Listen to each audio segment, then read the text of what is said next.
few dogs barking. All the families knew they had to have their doors and windows locked tight by sundown.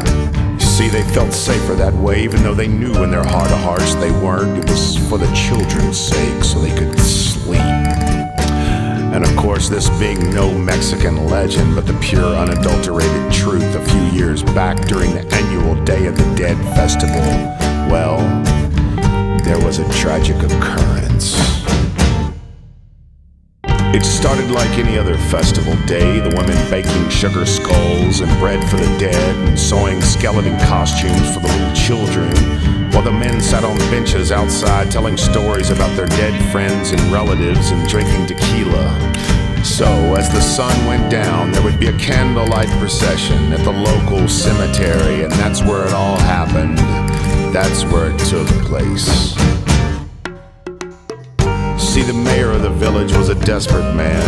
His lust and greed for power was such that during the last few hours of the losing election, he made a deal with the devil, drawing up a contract with old Beelzebub himself that he would be granted the election if he was willing to give anything, anywhere, anytime. So he did, and so he won.